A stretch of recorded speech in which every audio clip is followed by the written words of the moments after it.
અને મોટી સંખ્યામાં ઉપસ્થિત સૌ કોલેજના વિદ્યાર્થી દીકરાઓ દીકરીઓ, સૌપ્રથમ જ્યારે કચ્છની આપણે વાત કરી ત્યારે આજથી ઘણા સમય પહેલા એવું કહેવાતું કે ભાઈ કચ્છ ઘણું વિકાસની દ્રષ્ટિએ પાછળ રહી ગયું છે, પણ જ્યારે આપણા વડાપ્રધાન શ્રી નરેન્દ્રભાઈ મોદી સાહેબ જ્યારથી ગુજરાતના મુખ્યમંત્રી બન્યા ત્યારબાદ દેશની સુકાન નરેન્દ્રભાઈ જ્યારથી સંભાળીને આપણા યશસ્વી વડાપ્રધાન તરીકે જ્યારે દિલ્હીની અંદર બેઠા છે ત્યારથી આપણે જોઈએ તો લગભગ ગુજરાતની અંદર આપણે ગૌરવ સાથે કહેવું પડે કે ભાઈ અત્યારે કચ્છ એક એવા ઊંચું સ્થાન ધરાવે છે કે આપણે ટુરિઝમની વાત કરી, શિક્ષણની વાત કરી કે કોઈ પણ એવી ઉદ્યોગોની વાત કરી, આ તમામ વસ્તુની અંદર કચ્છ ખૂબ એક આગવું સ્થાન ધરાવેલું છે.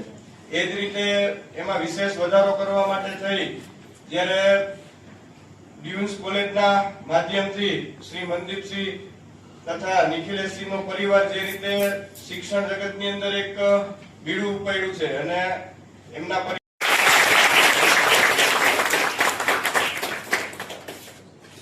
Thank you.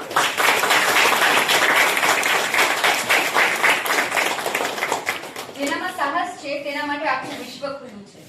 ગણેશભાઈ, આપના અનુભવ અને માર્ગદર્શનના આ પેઢીને ખૂબ જ જરૂર છે.